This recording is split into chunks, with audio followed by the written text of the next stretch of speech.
Hi, Ange. How do you just legislate really for the first half performance? Because obviously you were just coming back from then on, really.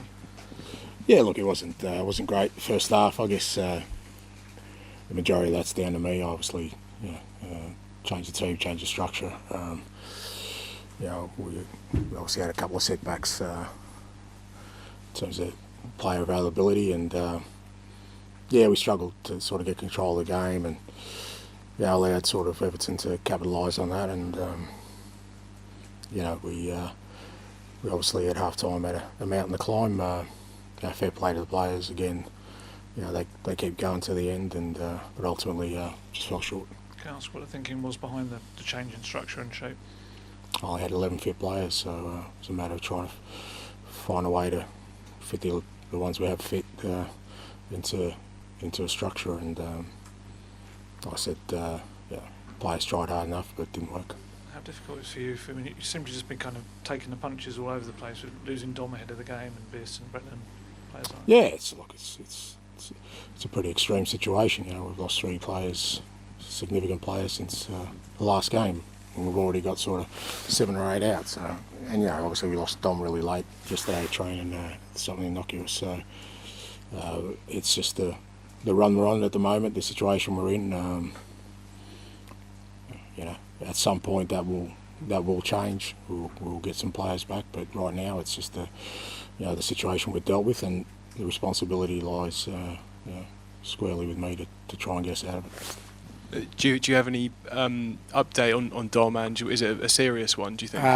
Not totally. I mean, it was just one of these things. He just sort of went to shoot on his own and sort of twisted it. So we don't think it's serious, but probably a few weeks at this stage, from what I've heard. And presumably that only increases the need for sort of more players and I mean, it doesn't really. I mean, I think it was pretty evident before that, but we, like I said, we had 11, 12 missing tonight, and apart from, we've got to see how Rodri's going through the protocols. Apart from him, no one else is really due to come back. We've got a European game on Thursday. We obviously can't use Jed or Reguilon in that, so we're in this situation.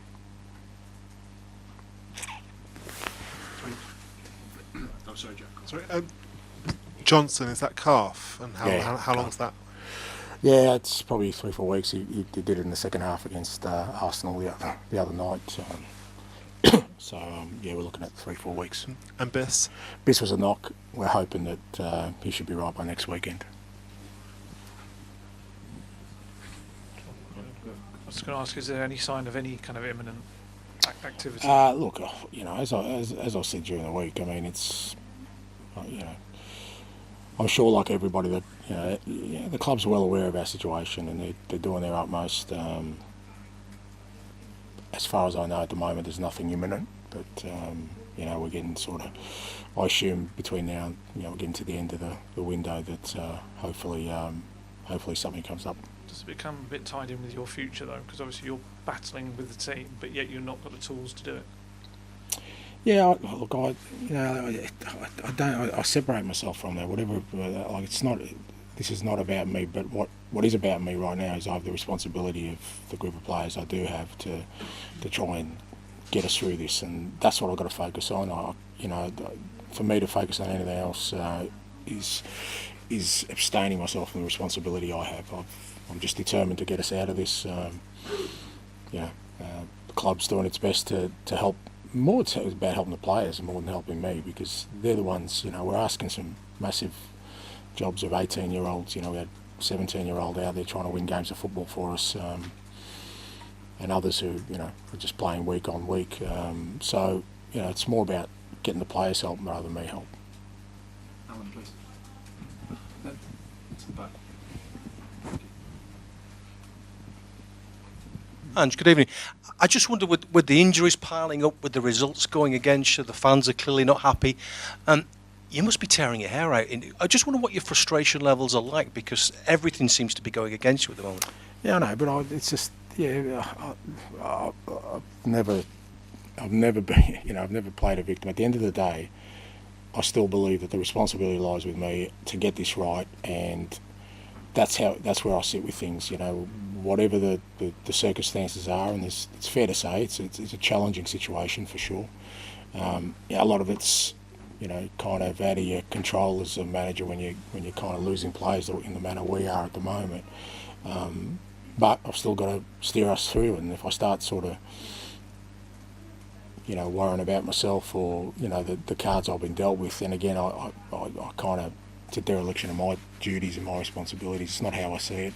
I see it as, you know what, these are the cards I've been dealt, and it's up to me to get us out of it. And you know, I've got to be good enough to do that. And what's motivating you and the players at the moment? It's plenty. You know, the club, our fans, our season. You know, we're still in all 4 competitions, so it's not like, you know, we're in semi-final of the Carabao Cup. We've got a couple of big European games coming up. Obviously, still in the FA Cup. Obviously, our league position's not great, to say the least. We need to improve that, and eventually our players will come back, and there's some significant talent that will come back. So, you know, it's not like this is what it is. You know, there's some real, so there's great motivation to get through this, so that when, you know, we do get our players back, that we can still, you know, get something significant out of our season. Thank you. Okay.